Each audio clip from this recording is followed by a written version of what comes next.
¿Qué tal amigos? Bienvenidos a un nuevo encuentro, a un nuevo programa del Tercer Ojo del Gato. En esta noche bastante interesante y una noche también donde empieza un día y empieza ya una vida bastante compleja de cambios para lo que es la Iglesia Católica. Vamos a hablar sobre un tema muy interesante y también de una novedad muy grande que se ha dado en esto de la Iglesia Católica en esta noche y en este programa. ¿Qué tal, Tavo? ¿Cómo estamos? ¿Qué tal, Nando? ¿Qué tal a todos? Muy buenas noches. Sí, y mira que el tema que vamos a tratar ahora coincide con todo lo que hemos hablado. Numerología en principal, que Ujú. dijimos que era el 21, el comienzo y el fin de todo. Así es, porque el 2 más uno Y 3, inicio, vida y muerte. muerte, exacto. Y mira qué pasó hoy en la madrugada, que Claro, justo a la noticia hora que sería mundial. no sabemos, pero la noticia salió casi a las 4 de la mañana, 5 de la mañana, algo así. Ajá, ya vamos a analizar eso también, que sí estaba haciéndolo y sí tiene bastante concordancia también con nuestro tema anterior. Listo, entonces vamos, Nando. Comencemos con esto, tu Ok, intro. muy bien amigos, no sin antes recordarles que se unan a nuestro canal, nos ayuden con su like y también con sus comentarios. En esta noche vamos a hablar acerca de lo que fue y lo que es en sí la Semana Santa. Y también vamos a estar relacionándolo, hablando sobre el cambio que se viene para la Iglesia Católica. ¿Por qué? Porque hoy 21 de marzo 2025 a las 7:35 de la mañana, hora Roma, según lo que comunican los medios internacionales acreditados y oficiales, ya se hizo público la muerte del Papa Francisco. Que en gloria de Dios esté. Entonces, vamos a empezar analizando qué es esto de la Semana Santa. ¿Cuál es la visión sobrenatural o mística de la Semana Santa? Consideremos que en forma general, la Semana Santa es el recordar los últimos 7 días de la vida de Jesús hasta su muerte en la cruz, su descenso de la cruz, su entierro en su tumba, que las enterraban en cuevas en ese entonces, y luego el milagro de la resurrección hasta lo que se nombra en los capítulos de la Biblia de su ascensión al cielo. Entonces vamos analizando un poco esta partecita de la Semana Santa, viéndole la parte humana, viéndole la parte mística, la parte religiosa y también la parte sobrenatural. ¿Por qué lo vamos a relacionar también con el difunto Papa Francisco? Porque recuerden que el Papa Francisco es el sucesor de Pedro. Y Pedro fue, quien nos dice la escritura, el encargado por el mismo Jesucristo de llevar su mensaje de amor, de equidad a todo el mundo y como lo dice en una de sus palabras, en uno de sus escritos bíblicos, tú eres Pedro y eres la piedra sobre la cual edificaré mi iglesia.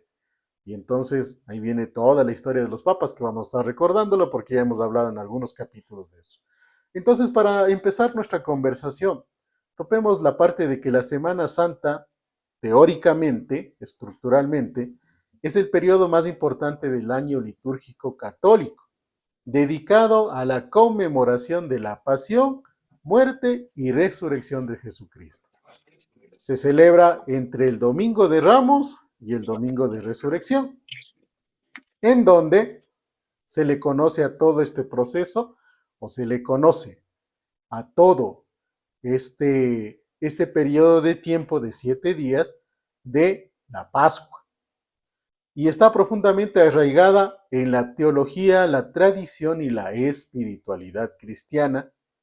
Y vamos a ver en el desarrollo de esta conversación qué se detalla dentro de su estructura, su significado y las prácticas, porque también nosotros podemos conocer la práctica de Semana Santa de nuestra localidad, pero a nivel mundial, gracias a los medios de comunicación actuales, se puede ver muchas otras costumbres. Muchas a lo mejor dirán paganas, otras serán a lo mejor sustentadas en religión, serán doctrinas, pero al final de cuentas son formas de celebrar, ¿no? Por ejemplo, Tavo, ¿tú cómo celebraste la Semana Santa? ¿O cómo conmemoraste sería el término adecuado, la Semana Santa? La verdad que no. No hago nada en especial esa semana. Em, lo que sí puedo continuar contigo, o sea, es que, como dices, en cada región se celebra de diferente manera, ¿no? Uh -huh. Pero siempre, coincide es el respeto a Dios, lo que sí, a Jesús en sí. Lo que sí se ha perdido, más bien, hablemos de esta realidad en la actualidad que se ha perdido, porque ¿te acuerdas, Nando, que en nuestra niñez era la semana completa el respeto? Claro, pues ahí, por ejemplo, era prohibido hacer cualquier tipo de esfuerzo y peor aún, bulla. Ahora hasta Y, fiestas se hacen. chuta, yo estuve el sábado, loco. Pero, ya verán, vámonos a esto, porque incluso como decíamos un poco de lo que se prohíbe, ahí nacen muchas historias sobre esto. Pongamos, tú habías escuchado una vez del judío errante. No, no, ¿cuál es esa historia? A ver, Esta es instrúyenos, más o compártenos esa menos, verás, esta historia. historia, primero es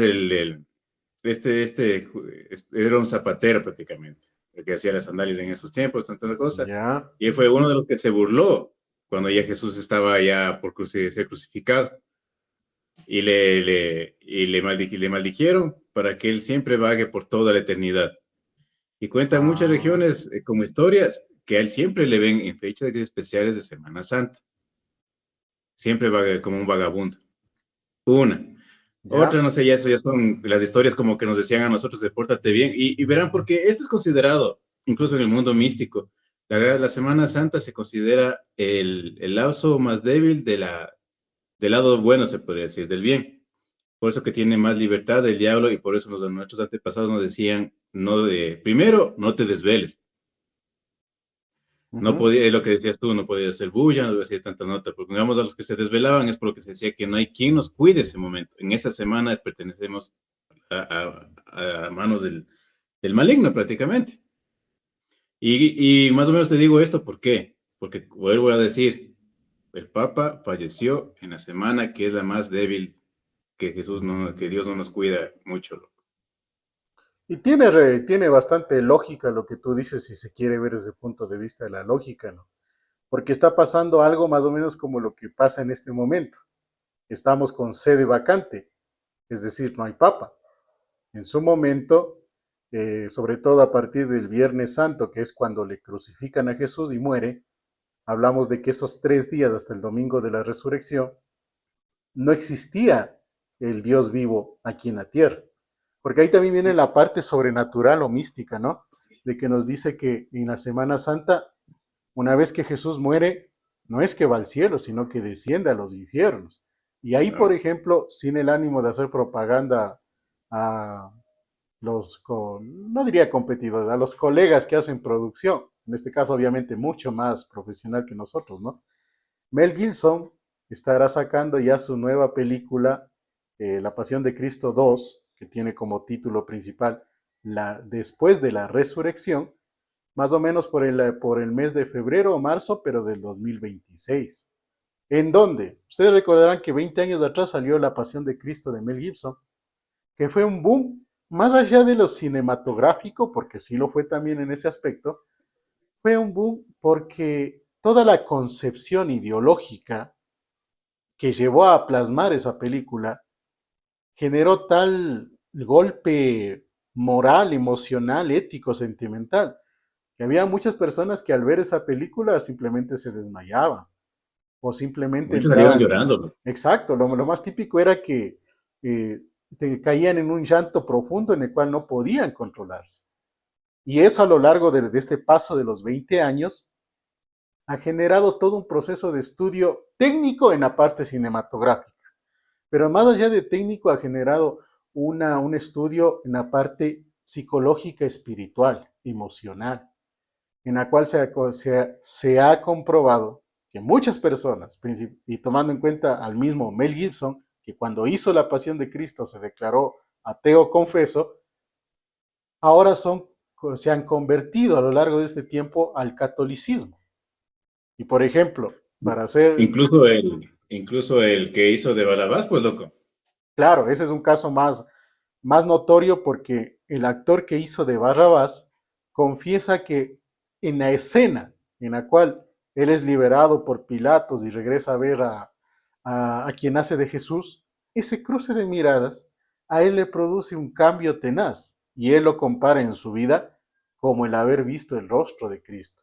Y él es, hoy por hoy es otro de los artistas católicos que existe para este tipo de producciones como tal, ¿no? Vamos retomando un poquito nuestra parte central del tema que es la Semana Santa. Entonces, la parte cinematográfica ha logrado con varias producciones darnos una semana llena de misticismo en el aspecto religioso como tal, de lo que hizo Jesús. Pero para entender la Semana Santa, primero hay que tener claros sus orígenes y su significado teológico. Recordemos que la teología es el estudio de los dioses y Jesús era el Hijo de Dios, para muchos considerado el Dios como tal. El fundamento bíblico nos dice que los eventos de la Semana Santa están narrados en los evangelios de Marcos, Mateo, Lucas y Juan. De ahí viene la parte teórica, digámoslo así, sustento bíblico. ¿Cuál es el propósito espiritual de la Semana Santa? Renovar la fe en la redención mediante el sacrificio de Cristo y celebrar su victoria sobre la muerte. Y un tercer aspecto que hay que considerar en esto es la conexión que tiene con el Antiguo Testamento. Recordemos que a raíz de la vida de Jesús y sobre todo de la muerte de Jesús, empieza una nueva escritura de un testamento. Por eso incluso bíblicamente la Biblia está constituida, creo si no estoy mal, de 72 libros, de los cuales la mayoría son del Antiguo Testamento. Por eso tienen esa conexión que se vincula con la Pascua judía. ¿Cuál era la Pascua judía? La famosa narración del éxodo del pueblo de Israel, cuando encabezados por Moisés, si no estoy mal, y por designio de Dios, son liberados del yugo del faraón egipcio y huyen, o mejor dicho, se enrumban a lo que en ese momento se conoció como la Tierra Santa. Y de ahí obviamente pasa todo un conjunto de que por los pecados de este mismo pueblo pasaron vagando en el desierto 40 años, ¿no? Cuando se supone que en realidad debían de pasar un camino únicamente de 4 o 5 días. Por los pecados se convirtieron en 40 años. Entonces esa sería la parte del origen teológico, sobre todo, que tiene la Semana Santa como tal. Y el propósito espiritual a mí es lo que me llamó la atención, que es celebrar la victoria sobre la muerte. Y ahí, por ejemplo, hablamos de varios contextos o de varias ideologías de cómo uno puede vivir su vida y cómo uno puede interpretar la muerte, ¿no? Por ejemplo, tú, Tavo, siempre has interpretado de que la muerte solo es un proceso para entrar en la reencarnación. En el caso mío, siempre sostengo de que la muerte es el inicio de la vida, pero una vida espiritual, en la cual trascendemos a un lugar, como lo vimos en el programa anterior, que lo podíamos llamar como el paraíso. Entonces, en la Semana Santa podemos decir que la parte espiritual, sobrenatural, la parte mística, en el caso del catolicismo, viene sustentado en los escritos sagrados llamados la Biblia como tal. Ahora, la estructura que tiene la Semana Santa, bueno, eso es conocido por todos y también no varía mucho de país en país, ¿no? Todo empieza con el famoso Domingo de Ramos. ¿Tú recuerdas qué es lo que se conmemora con el famoso Domingo de Ramos? El ingreso de Jesús a Jerusalén. Exacto, no es más. El Domingo de Ramos es esa emoción que la gente sintió supuestamente en ese entonces de ver al Mesías, porque recordemos que el Antiguo Testamento, con todos los profetas que existieron, siempre hablaban de qué, de la venida del Mesías, del Dios vivo y de todo lo demás. De ahí viene ya los días de lunes, martes y miércoles santo. Ahí obviamente ya digamos que tenemos que pensar también cómo le enfocamos. Por ejemplo, como tú dijiste al iniciar el programa, o sea, para ti no es mayor novedad, digamos, los días lunes, martes y miércoles de Semana Santa, ¿no? Y creo que para la gran mayoría en la actualidad ya no es tanto la novedad, porque anteriormente, sí recuerdo yo, por ejemplo, cuando éramos niños, a nosotros en la escuela nos daban toda la semana de vacaciones. Ahora simplemente fue el día viernes, bueno, el jueves, porque ya cuestiones políticas, otra situación, ¿no? En nuestro país. Exacto. Pero antes era toda la semana. Ahora lunes, martes y miércoles, que sigue siendo catalogado como días santos, más es un enfoque para preparación interior mediante el arrepentimiento y la oración. católicamente hablando, ¿no? Aquí Porque, se ha... porque eso también agreguémosle ahí, verás. Pero también ya depende mucho de las generaciones. Como bien dices, nosotros la semana entera. Y Ujú. esa semana, por lo general, nosotros nos dedicamos tanto por nuestros padres en sí a respetar las fechas, Claro, esa es ¿de acuerdo? es lo que hablamos Y tal alguna vez, vez de la costumbre, la cultura. y de pronto, y también coincide con nuestra generación que justo atravesábamos nuestra etapa de catequesis, Ujú. que todas esas semanas nos entregábamos 100%, en programas, en misas, en todo lo que conllevaba la semana en sí, Las hasta con misiones, por llegar al ejemplo. Viernes Santo.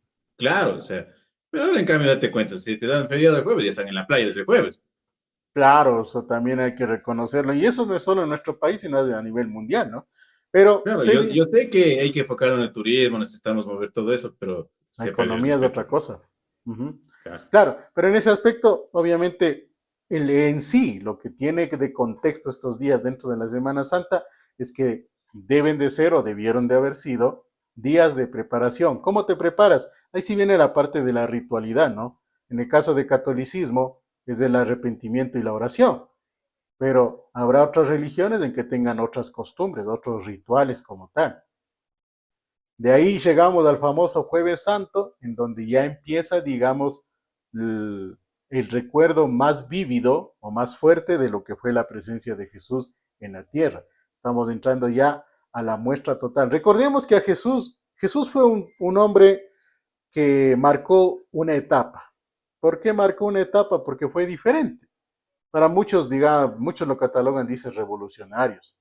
Otros lo decimos hijo de Dios, otros lo dicen ser sobrenatural, otros les dicen extraterrestre, otros les dicen Anunnaki, Illuminati y todo lo demás, ¿no? Que digamos que Jesús sí fue un poco de todo, porque en su tiempo y según los escritos, como nos dice, sí hizo un poco de todo. Quiso revolución, hizo revolución. Sí, es la revolución. Que hizo cosas sobrenaturales, revivió a los Sí. muertos, pues loco, expulsaba diablos, expulsaba demonios. Y el mejor milagro convirtió el agua en vino, loco. Exacto, dio de comer a los hambrientos. Y algo que es lo que le da esa característica de Dios con mayor fuerza, es que venció a la muerte porque resucitó y fue Y ascendido como a bien los dijiste tú, cielos. y como bien dijiste tú, a lo que se considera que los 3 días, los 2 días, bueno, 2 y medio se podría decir, él descendió a los infiernos. Claro, él no se fue directo para el cielo, él descendió a los infiernos. Ujú. Y ahí genera mucha expectativa esto de que se venga la pasión de Cristo 2, ¿no? Cinematográficamente hablando. Tomando en cuenta también que algo ya está en los trailers y estuve leyendo también información sobre esto. Mel Gibson, a partir de de su conversión al catolicismo y de varias personas que trabajaron en la primera película, también sintieron ese llamado. Muchos incluso ahora son sacerdotes, verás. Son sacerdotes, son Pero, monjas, ¿sí? Hay un par de actores que van a salir de su claustro porque ellos llegaron a ser monjes de claustro, católicos, obviamente. Entonces, sí es llamativo oye, toda esa conversión vos, que vos se que dio. vos que has seguido un poco más en esto, ¿y qué pasó con el que protagonizó a Judas? Él es uno de los que también declarado ateo, justamente por esa característica de su ateísmo arraigado en ese entonces. Él, bueno, no es que pidió, no, pero sí había propuesto dentro del cast y todo lo demás que le den el papel de Judas. Porque obviamente el contexto histórico del traidor, del que se vendió y todo lo demás, según algunas declaraciones, él lo hizo por el ego de él de ser el mejor actor, porque digamos que si Jesús fue el protagonista, la antítope de Jesús era Judas, porque Judas era Ujú. el otro principal, digámoslo, de la película, ¿no? Entonces por eso fue. Pero también es llamativo que él dice que durante toda la grabación, en las escenas de sí mismo, sobre todo cuando él hace la escena de entregarle a Cristo mediante el beso de Judas que se dice, y Cristo le dice, así entregas al Hijo del Hombre, también algo pasó en él, sintió algo en su vida y del ateísmo que era a lo largo del tiempo se convirtió al Mira, catolicismo.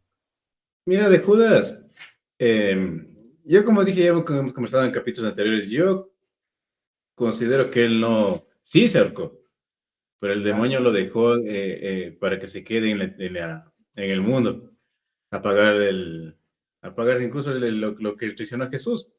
Y por eso también te decía que se considera que le tienen en el Vaticano, en las catacumbas, encerrado. Claro, dentro de la parte de lo místico, justo Ajá. yo tenía entendido, había una hipótesis o una leyenda de que los restos de Judas también estaban dentro del Vaticano como tal. A Pero ra- yo a te decía ra- esto porque, verás, porque también hay las historias de la Semana Santa, ya, que dicen que tú el Viernes Santo, si ves algo colgado en un árbol, nunca alces a ver, exacto. porque es Judas, y ese momento que tú regresas a ver, te llevan el alma al infierno. Eso también es lo que te iba a decir, que existe escritos, existen teorías medievales sobre todo, ¿no? En donde sí se confirma de que lo que tú dices, ¿no? O sea, se sustenta de que Judas en cuerpo y alma está esclavizado en el Vaticano. Ideológicamente ahora podemos decir lo que acabas de decir tú, que si algo ves colgado representa a Judas, sí. Hay otra leyenda que dice que cuando tú estás en la oscuridad en algún lugar y escuchas tu nombre, alguien dice tu nombre, tú no debes de responder, porque ese alguien es un demonio y ese demonio netamente es Judas Iscariote. Entonces se supone que es también por esa parte. Dentro de lo místico vamos Pero, ahí. pero mira una nota, verás. Eh, Vos has puesto en los zapatos de Judas, en algún momento a pensar, porque al fin y Mm, al cabo, él ya mm, sabía que le iba a traicionar a Jesús. Él ya sabía que le enviaba a Jesús a que le traicione. yo No fue de la... no diría que tanto que él sabía, pero digamos que él sí era consciente de lo que estaba haciendo. Ya, pero Yo, verás, yo, solo te pongo dos hipótesis del man, ¿verdad? A pensar. Y digamos que el man ya supo todo eso, ¿ya? Y sin ya, embargo, él tuvo el valor de hacer eso sabiendo que él iba a quedar hasta como actualidad el traidor. exacto. Ya, primera. Segunda, la otra que hipótesis que me dice, como vos dices, ¿por qué fue la traición de él? La traición de él también yo le veo, y esto lo saco de lo que te comentaba vos, de personas que de pronto quieran ver una versión conocida y buena por leer del gran actor JJ Benítez, que es de Caballo de Troya, la primera, Ya, digamos como él pone, loco. Él en sí lo traiciona porque no creía en Jesús, no claro. creía en él. Entonces, pero te Es, pongo estas dos. O sea, te das es, cuenta, en la una, que él, para él era un simple charlatán como para los demás. es que Y para la otra, soporta el razonamiento humano. Mira, cuando uno traiciona, tú y yo lo hemos vivido de personas cercanas, ¿no? Y ahí es donde también hay un sabio adagio popular. La traición no duele por traición, sino por de quién viene. Entonces, por ujú, ejemplo, Judas era uno de los discípulos más queridos de Jesús.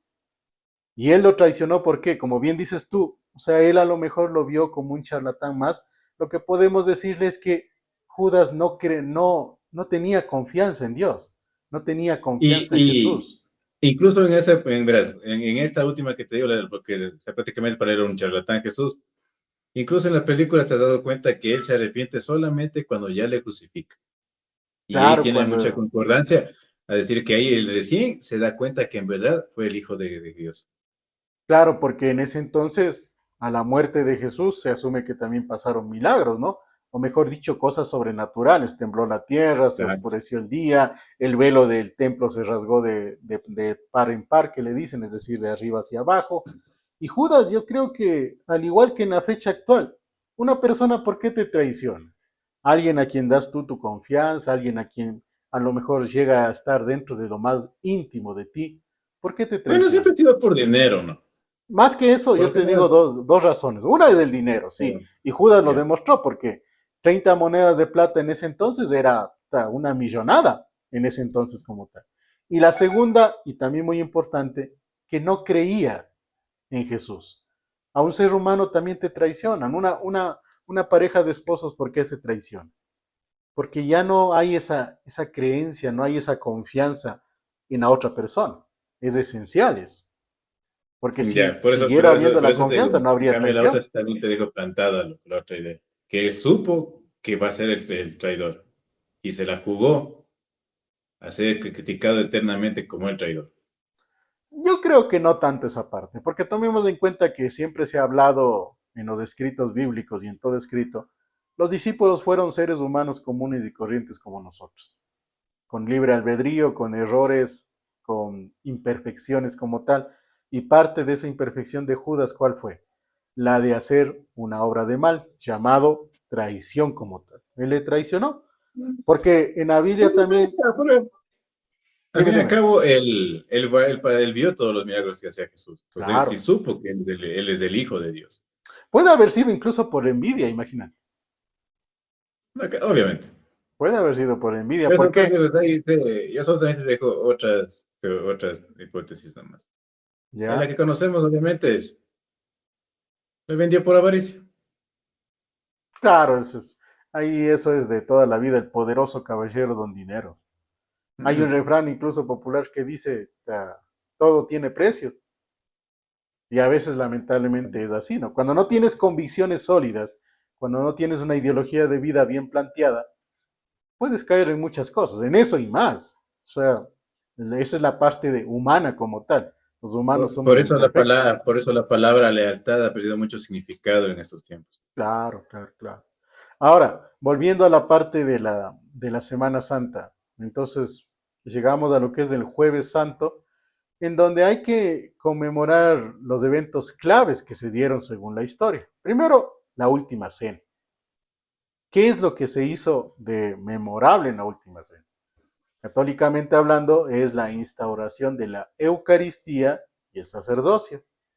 La Eucaristía, ¿cuándo? Cuando Jesús toma el pan y pronuncia las palabras de, este es mi cuerpo que será, que será repartido entre ustedes. Y cuando toma el vino y dice, esta es mi sangre que será derramada por ustedes. Esa es la instauración de la Eucaristía, hablando teológicamente. Y el sacerdocio, cuando él, a pesar de todo, sigue adelante encabezando toda la lucha y muere por sus convicciones como tal. Y algo también muy memorable en el Jueves Santo es el lavatorio de los pies, que eso simboliza el servicio abnegado. Y ahí es donde también se refuerza el sacerdocio. Un sacerdote, ¿qué es lo que hace? Consagra su vida al servicio, sobre la base de su ideología y de su creencia en Dios.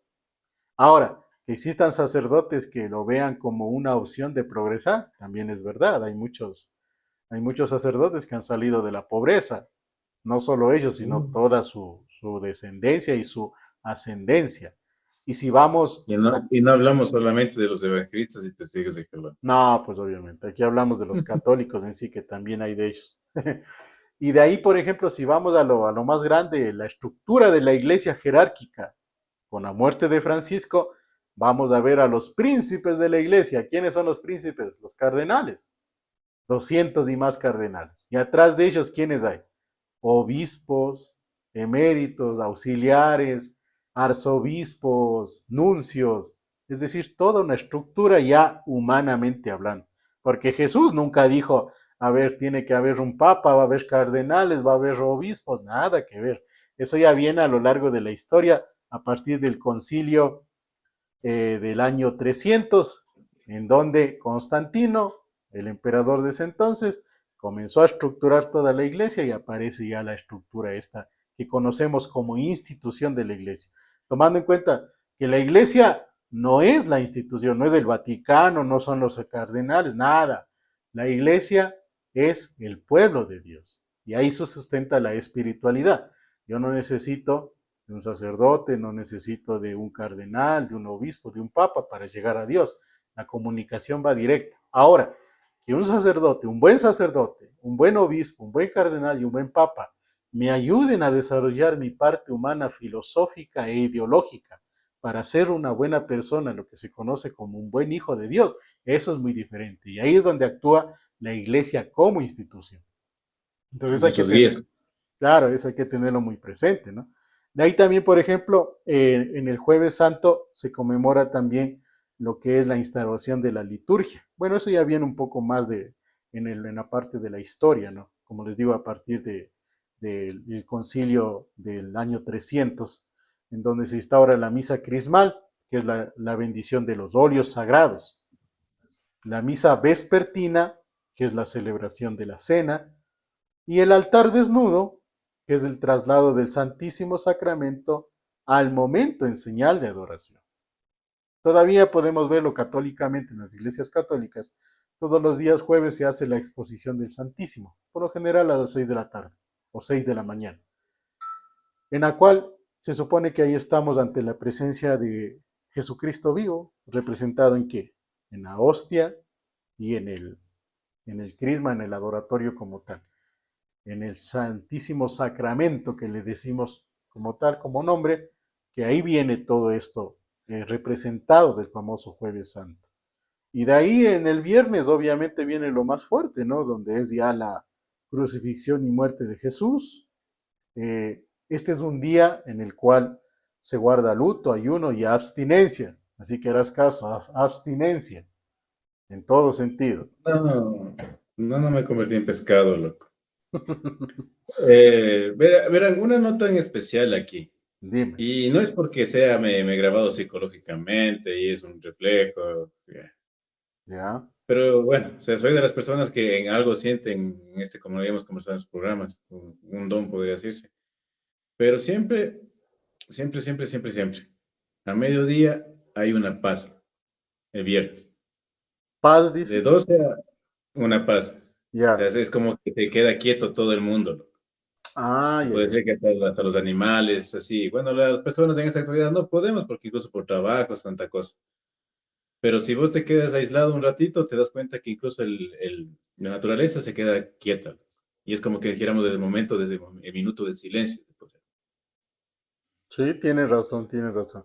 No me había Y algunas dado personas que percatado lo han mucho de eso. analizado, que lo han analizado o pueden hacerlo de aquí en un año, si es que pueden. Y pasa eso. Es como que entráramos al minuto de silencio que dura 1 o 2 horas así. Darás en cuenta. Interesante eso. No me había dado cuenta de eso, pero tienes mucha razón. Tienes mucha razón. Sí es un poquito diferente llegar al Viernes Santo. Será tal vez porque la gente, así te digas no creyente, te digas ateo, pero respetas, ¿no? Y bajas un poco la intensidad de tus actividades. Es que eso te digo, no, en esa actualidad es imposible, porque vos sabes que, además que cadenas tienen que trabajar, se trabaja y se mete bulla, loco. La modernidad. Incluso ahora, incluso antes, se hacían las compras un día antes para hacer todas las cosas, o bien temprano, loco. En cambio, ahora recién a las 10 11 de la mañana están comprando las cosas, pues, loco. Entonces, a parar ollas, todos meten bulla. Claro, claro. Y como te digo, ya se van acabando también la generación de las abuelitas y Exacto. las mamás actuales sí dejan hacer bulla, ponen música y todo. Las abuelitas. Las mamás actuales, tú te dices, ¿quieres fanesquita, mijo? Sí, pero sin bacalao. Las abuelitas, ¿quieres fanesca? Sí, pero sin bacalao. Guasás. Ponle No, doble, cucharadas. doble porción. Y ahí sí uno agachaba y Dios de paz. Así era Claro, eso, antes, eso ¿no? te digo, Así eso era tomarán antes. en cuenta el Viernes Santo, ¿verdad? Ahorita que llegamos al viernes en sí, sí Ujú. hay un momento que tenemos que tomar en cuenta. Ahora, litúrgicamente hablando, ya en el plano de lo sobrenatural, de lo místico sobre todo, porque la liturgia de la palabra, la misa que decimos, es un acto místico en donde nosotros entramos en comunión con Jesucristo. Ahí viene la celebración de la pasión. Todo lo que dijo, ahí vienen, por ejemplo, las 7 palabras, viene el recorrido del Via Crucis, toda la representación que se hace. Y aquí viene algo llamativo, ¿no? Ya depende de cada localidad en ese particular. Vienen las expresiones culturales que cada pueblo tiene. Yo tuve la oportunidad de estar en un pueblito por acá el día Viernes Santo. Y ahí, por ejemplo, salen el arrastre de caudas que le dicen, el arrastre de las banderas, las famosas almas santas, los cucuruchos. Entonces son representaciones que cada pueblo tiene ya en base a su contexto histórico, ¿no? Porque, por ejemplo, en Valencia, España, ahí tenemos el arrastre de las imágenes, en cambio, donde son imágenes enormes, con tarimas enormes, en donde abajo de las tarimas se meten los cargadores, en este caso, o parafreneros, creo que les llaman, no recuerdo bien el término, y hacen un movimiento de que la imagen vaya simulando que ha recobrado vida y está moviéndose. Son ya culturas y tradiciones de cada pueblo como tal. Y también aquí en el Viernes Santo viene el silencio de campanas. Por lo general, todas las imágenes religiosas, principalmente de Jesucristo, son cubiertas con velos de color púrpura. ¿Por qué? Porque el púrpura se representa como la sangre, la muerte como tal. Eso ya es la parte mística que también tiene esto de la celebración o conmemoración de la Semana Santa. Por eso también de ahí se basa, ustedes han visto que todos los cardenales, ¿cuál es su vestimenta principal? ¿Qué color, mejor dicho? ¿Qué color es su vestimenta principal? Púrpura. Ese es el color púrpura. Y hablemos del birrete, ese gorrito que tienen, es principalmente púrpura. Solamente los cardenales tienen ese color como tal. Es por esta representación de la sangre de Cristo como tal. Llegado al sábado, que es cuando ya se asume que Jesús ha muerto, viene todo el proceso de la vigilia pascual. ¿Qué es la vigilia pascual? Es todo ese proceso de introspección personal en el cual nosotros nos preparamos para recibir a Cristo. Y recibir a Sábado de Cristo, gloria. exacto. Y recibir a Cristo, ¿qué es lo que implica? Es una preparación personal para ser mejores personas. Eso es todo. Porque ¿cuál fue el mensaje de Cristo cuando estuvo aquí en la tierra? Ames Amaos unos a unos otros, a como yo otros os he como amado. yo os he amado. Obviamente por ahí un grupito lo tergiversó, no, no de esa manera, pero Y ahora ese peor. fue, ese fue el mensaje. No, mira, en ese aspecto principal, algún rato haremos un programa nuevamente topando ese tema. Ya están de bajada también, y en todo el mundo están de bajada. Están dando, digamos, lo que se llama patadas de ahogado, porque ahora en la red se ha inundado de foros, de podcasts, en los cuales ya intentan defender lo indefendible, pero que si no eres pilas, hasta te convencen que tú eres el que estás errado. Claro, ya sí, sí, hermanos. Volviendo al sábado, nos dice que el significado del sábado de gloria como tal, o sábado santo, se espera ante el sepulcro de Cristo y es la preparación para la resurrección. Y la resurrección, ideológicamente hablando, ¿qué es? Un cambio en todo lo que debamos de cambiar, porque todos tenemos cosas a cambiar. Algunos a lo mejor cosas muy pequeñitas, otros a lo mejor cosas muy grandes, pero todos tenemos cosas a cambiar. Pero cambiar también ¿para qué? Para un propósito. ¿Cuál será el propósito del hombre en la tierra? ¿Tú qué piensas, Tavo, del propósito del hombre en la tierra? Ah, el propósito en sí. Yo le resumo como lo que acabamos de decir, loco. O sea, ser una buena persona. O sea, yo le resumo a eso. Porque si vos eres una persona que no te fijas en hacer el mal, o obvio de hacer el mal, tienes un buen propósito en la vida. Incluso vas sembrando semillas Claro, con yo personas lo, alrededor. yo lo resumo como lo resume la palabra santa. Ser feliz, ese es el propósito que un ser humano tiene. Ahora, ¿cómo llegas a ser feliz? Es que a veces verás, es que bueno, hay contradicciones, ¿sabes? Porque a veces lastimosamente hay personas, etapas, para algunos, que no eres feliz. Por muchas situaciones que te pasen, no eres feliz. Pero en cambio, estas personas, a veces incluso nos incluimos, yo sí me incluyo, buscamos dar un buen consejo o hacer feliz a otras personas. No lo conseguí, está en mis manos de ayudarte, te hago a ti que seas feliz. Claro, es que humanamente, en cambio, ahí viene, siempre va a haber una contradicción porque nosotros no somos Jesús, ¿no? Como leía un Ah, meme pero, que puede resultar chistoso, pero es verdad también. El que hace milagros, revive muertos, expulsa demonios y perdona a todo el mundo, murió en la cruz. Yo no soy así. También es verdad. Es nuestra humanidad, es reconocer nuestra humanidad como tal. Pero lo que pero te decía, como dices tú, sí, sí, o sea, pero es difícil, eso sí, es difícil. eso iba Sí, sí, yo. O puede sea, ser. el propósito del ser humano es ser feliz. Pero para alcanzar la felicidad ya vemos que es muy difícil. Y quizá nunca podamos alcanzarla, ¿no? Porque siempre, como acabas de decir, siempre va a haber momentos, etapas de nuestras vidas en las cuales todo lo que suceda nos va también a afectar y va a Pero impedir esa felicidad. eso es lo bonito de la vida. Que Claro, pues, el 80% de tu vida puede estar en el carajo, que ese 20% te va a animar siempre. Lo que el momento que fuiste feliz y por lo menos sabes comparar entre lo que es felicidad y estar acabado en tu vida emocionalmente. Esa, es como dice también la palabra santa, pues. El hecho de que debes de encontrar un propósito en tu vida y debes de aprender a ser agradecido. Muchas veces Pongamos nosotros ahí, yo, no entendemos ahí eso. podemos concordar, pero poniéndole de otra forma de verás. Ser ¿Cuál? feliz, como dices vos, hay que ser feliz con lo que te pase en la vida. Ujú. Feliz con lo que sea. Aprende a ser feliz con, o sea, como dijimos en el capítulo anterior, si la vida no te sonríe, sonríe la voz.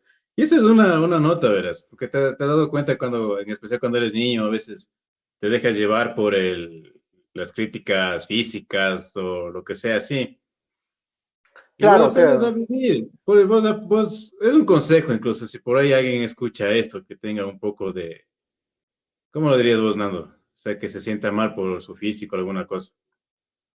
Pongamos como ejemplo. ya. Bueno, es que eso también es un proceso de maduración, pues es de Sí, a madurez. ver, pero por Obviamente, eso, vámonos a eso. O sea, te digo, o sea, primero, ríete vos de ti. claro, Aprende a sí. verte vos. Así, y incluso como un consejo. O sea, si hay una persona X te quiere acabar por un B de tu físico, te vale un carajo, porque si vos te ríes de ti mismo, no te va a afectar nada de nadie. Y eres feliz. Yo eso lo vería como te dije hace un momento, ser agradecido. Por ahí a lo mejor si tienes algún problema, digamos, de cadera ya, tienes un bamboleo ahí, vas, caminas cojito, eres cojo, pero loco, Eso es en tienes directo, la ¿no? bendición de caminar, tienes la bendición de Exacto. caminar, ¿ya? Ya, pero o Aunque sea, te más o menos, diga, bueno, ser feliz, y caminas hay que ser con feliz flow. con lo que tenemos. Exacto. Tienes que aprender a ver ese lado chévere, ¿no? Eso te digo, eres cojito, pero caminas y también caminas con flow. O sea, Por, por eso tienes que también hay verle. ese meme como tú peñas ahorita dices memes. Hay ese meme que se has visto del pez, del pato y el águila. No, no, no he visto. ¿De qué se trata? Yo quisiera caminar, el pez le ve al pato diciendo que yo quisiera caminar. Ah, ya.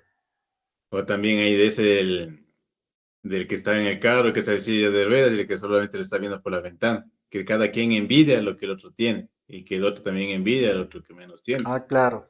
Eso, y ahí Y te no son digo, o sea, felices con lo que tienen.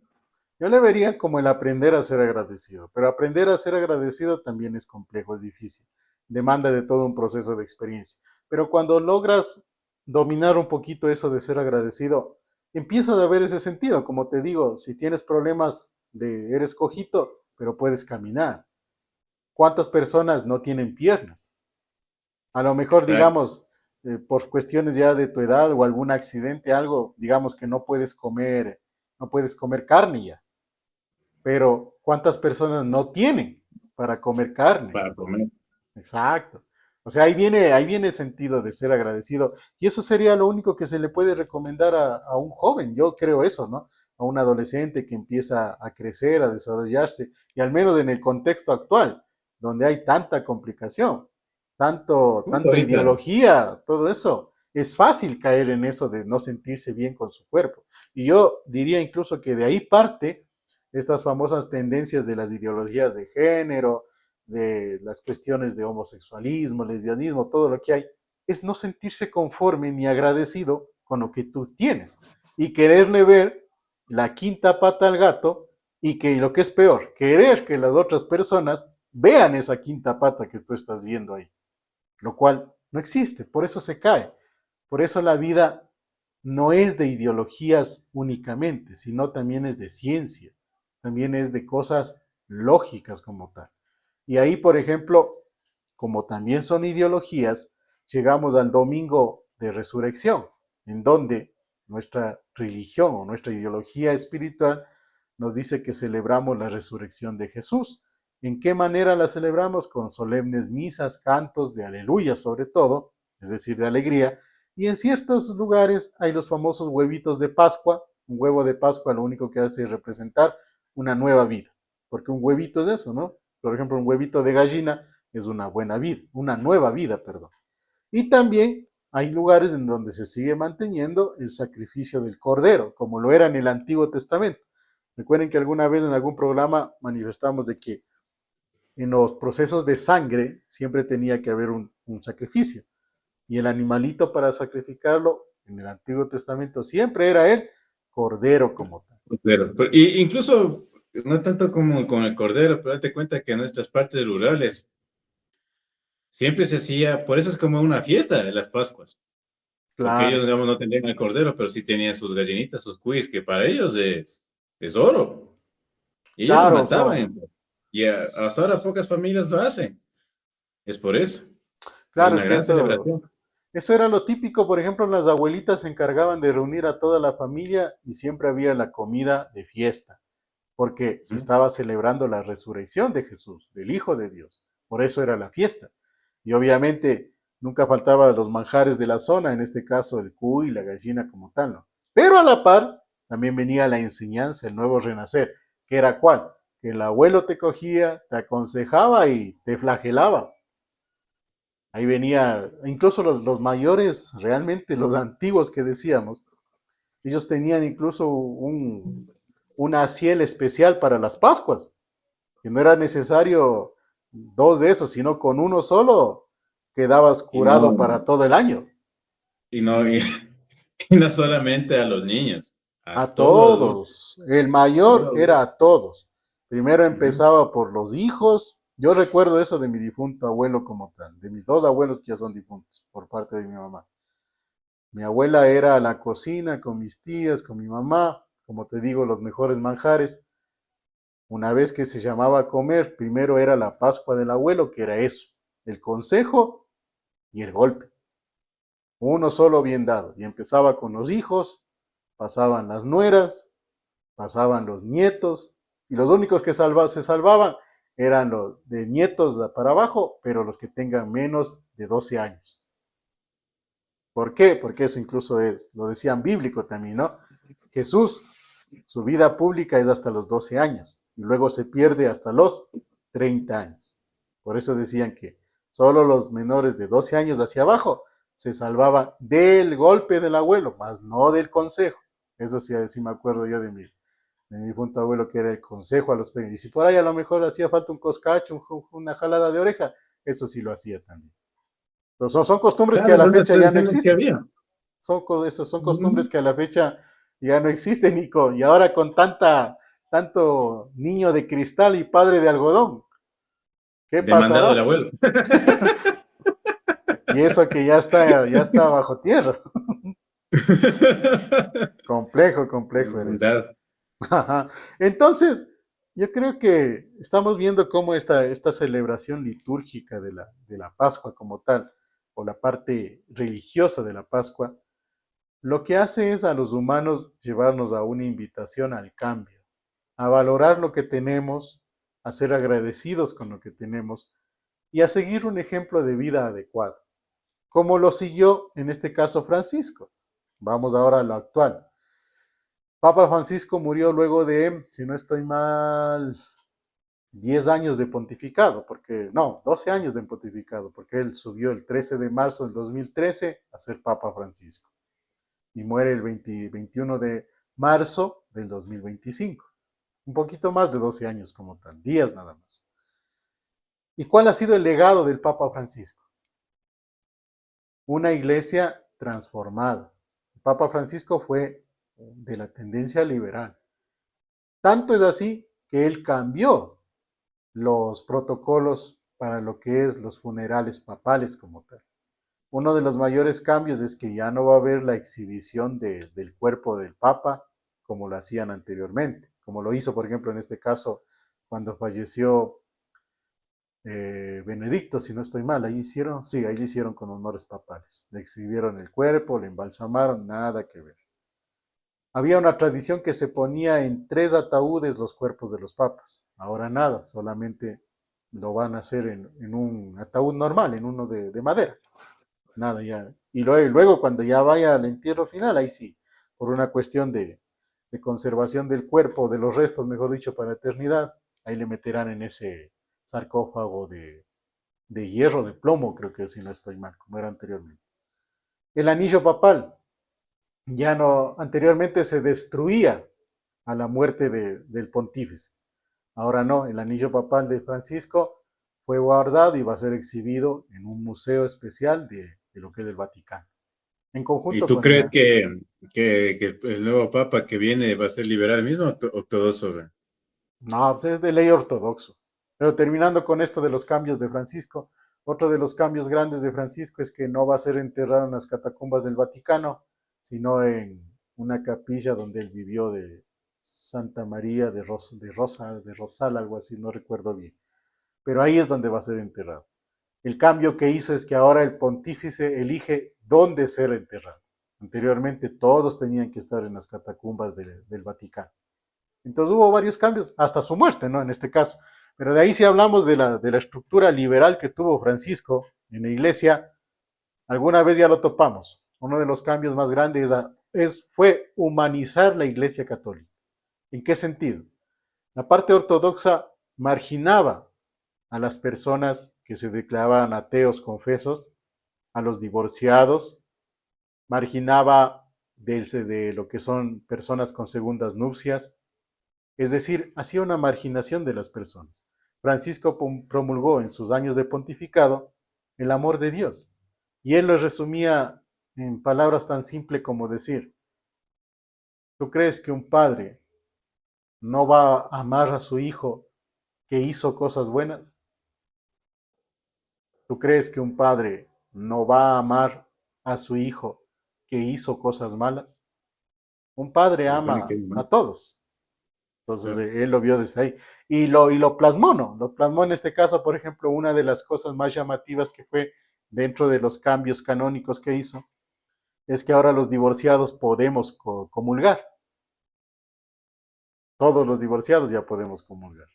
Y eso es algo bueno para personas como yo, por ejemplo, que sí asisto a misa y parte importante es la Eucaristía, el recibir la comunión, se hace. Anteriormente siempre se lo ha hecho, ¿no? Porque nadie está ahí frente al sacerdote ante la hostia diciendo, a ver, preste la cédula para ver si es casado o divorciado. Nadie hace Claro, eso eso. es lo que te iba a decir. O sea, bueno, Es una parte moral, es una parte intelectual.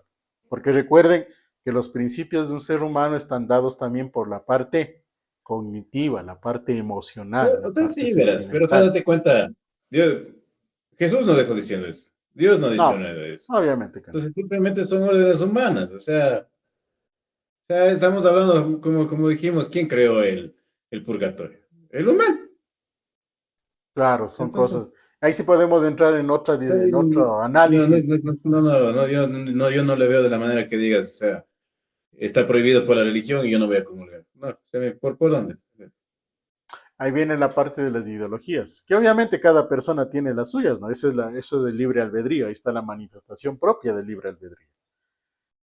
Y Oye, entonces pero, Francisco fue liberal, hizo varios cambios. Una de las cosas más notorias es la equidad en mujeres. Ahorita la principal del Vaticano es una mujer, a claro, nivel se de trataba de... gobierno como tal, a nivel de gobierno como tal es una mujer. Y lo que tú me preguntaste, si viene un ortodoxo, de ley viene un ortodoxo. Necesariamente tiene que venir un ortodoxo porque ya Es se uno de los escucha. morenitos, ¿ve? Puede ser, no estoy tan claro, creo que es el de Guinea, si no estoy mal, que es de la tendencia ortodoxa, la más rígida de la escuela. Incluso creo que es Opus Dei el cardenal como tal. Entonces ahí hablamos de una tendencia muy sólida dentro de la estructura como institución de la religión católica. Eso hay que tenerlo muy claro, que una cosa es la religión católica como institución y otra cosa es la religión católica como ideal de vida o como espiritualidad. Eso son cosas Claro, veamos, muy tomamos en diferentes. cuenta también esto, verán, que por lo que hablamos en capítulos anteriores. Lo primero, como yo dije, o sea, bien, se considera que de aquí sale el Papa Negro y hay Ujú. tres aspirantes de piel negra Piel morena, y claro. también hay una opción de que caiga un Papa mexicano. Puede ser, puede Entonces, ser. entonces está más o menos está planteado ahorita las opciones ahí. Y Claro, tomo otra vez esta parte, por lo que ahí nos estamos acercando al famoso Apocalipsis. claro, y también hay ya hipótesis y todo lo demás, lo que están saliendo mucho, de que con la muerte de Francisco es el fin de la Iglesia Católica. Hay que ver qué es lo que va a pasar dentro de la reestructuración de la mayor religión en el mundo. Recordemos que la Iglesia Católica tiene alrededor de 1.000 millones de adeptos como tal. Es una de las más grandes en el mundo. Y obviamente por eso engloba tal importancia, no solo a nivel ideológico o espiritual, sino también a nivel político, de quién vaya a suceder a Francisco en el sillón de Pedro como tal. Entonces, de todo esto, para ir terminando ya con nuestro programa, ¿qué podemos decir de la famosa Semana Santa? Y ojo, por ejemplo, es llamativo también de que Francisco muera luego del Domingo de Resurrección, ¿no? Eso también es llamativo de Es la que eso, o sea, concordancia, Pascua es considerado eso, de el la comienzo y el coincidencia, fin. ujú, de la Y como coincidencia decíamos como tal. también, el 21 simbólicamente, ¿qué significaba? Número Como tú 3. también ahorita le sacaste un número maestro sumando el 21, 1 más 2 3 que tú bien como nos explicabas, ¿cuáles son sus significados? Y Tiene yo mucho. creo, eso les decía, ya para ir terminando, algo que hay que tomar muy en cuenta de la Semana Santa. Es un proceso de ritualidad, principalmente católica, porque Jesucristo profesó la religión católica, la fe en un Dios, se armó, mejor dicho, Jesucristo fue el Hijo de Dios. Y sobre esa base se empezó a escribir toda una historia que hoy lo conocemos como la religión católica, de donde obviamente en diferentes etapas de la vida, del tiempo, por diferentes situaciones, se fueron segmentando varias personas con ideologías que trajeron adeptos y se generaron las diferentes religiones o las diferentes sectas que tenemos hasta la actualidad. Pero en todas se profesa un amor a Dios, se recuerda este tipo de eventos de la Semana Santa. ¿Para qué? Para poder tener claro esa parte mística o sobrenatural. Nosotros hablamos del trido pascual, que es la pasión, muerte y resurrección de Cristo, en donde resumimos toda la esencia de un ser noble, de un ser bueno, de un ser compasivo, misericordioso y para completarle, de un ser sobrenatural. Porque Y lo que nos en dice el esa parte escrito, también, dime, en algo nos faltó decirles que, no, verás, lo que sí también cada religión, como tú bien dices, hace los sacrificios que bien están por su religión. Porque date cuenta, me parece que son los judíos que ayunan los 40 días. claro, los Es el musulmanes sacrificio más que los que a judíos. los musulmanes, o sea, date cuenta, nosotros los católicos también antes era la semana, ahora solamente es el viernes. Claro, desde la misma Semana Santa no se comía carne, pues era solo En especial pan, los viernes. El viernes no pescado, se come. exacto, Exacto. no se comía. O sea, la Ahora, semana en sí se consideraba los sacrificios que uno se hace por también recordar los sacrificios que hizo Jesús en sus últimos días de vida. ujú.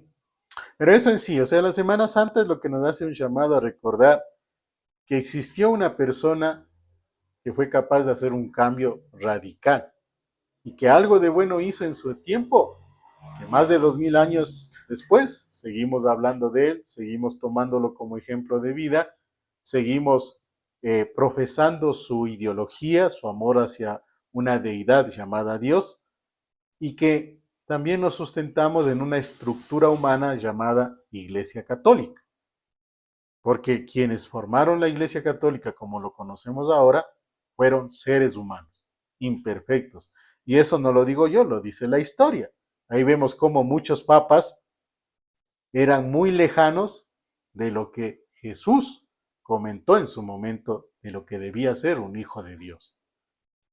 También vemos Y por cómo eso, y por eso también, también pongamos esta parte que la Semana Santa es de reflexión, recordando lo que último que exacto. tú dijiste. Exacto.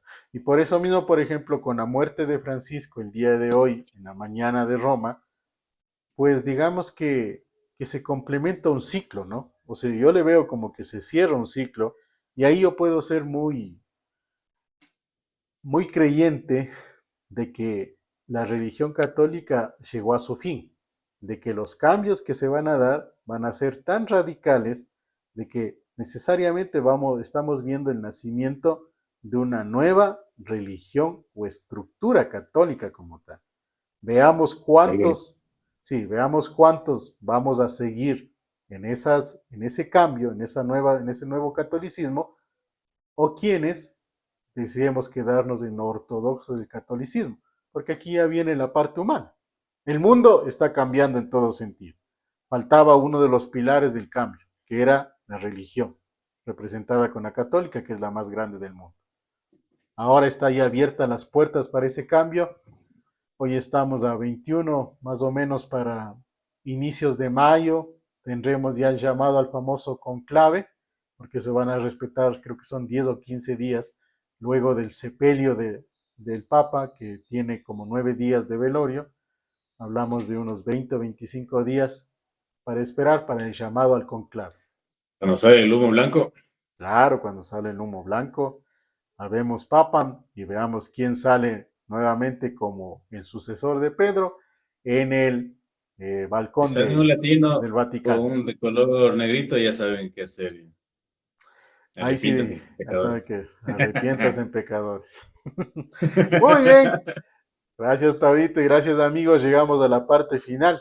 No se olviden, la Semana Santa lo único que nos hace es un proceso de reflexión. Siempre vamos a tener cosas a cambiar, siempre vamos a tener cosas a mejorar y seamos agradecidos de lo poco o mucho que tengamos. Pero eso sí, no nos olvidemos de cada día trabajar por mejorar, en todo sentido, porque recuerden que es hasta bíblico, está en la Biblia escrito, Dios nos quiere como hijos suyos abundantes y felices, en todo sentido. No hay que tenerle miedo a tener una exigencia de vida mayor al común. No hay que tenerle miedo a vivir como el común de personas. Lo importante es que se tenga una vida que no se haga daño a nadie, que se vaya avanzando poco a poco hacia adelante y que en ese proceso tratemos siempre de ser felices con todos los inconvenientes que vamos a tener. Y en este caso, Francisco pasó su papado 12 años, hay cambios notorios, se hicieron en su momento, que quedan ya plasmados para la eternidad. Veamos ahora quién llega al sillón de Pedro. Pavo. Bueno, muchas gracias, Nando, por todo. Espero que este programa les sea de su agrado. Y nada, como te repitió, solo repetir una parte de lo que tú bien dijiste. Seamos felices con lo que tenemos. Nada más. Esa nada más de mi parte. Soy Tavo. Nos vemos en el próximo programa. Topes.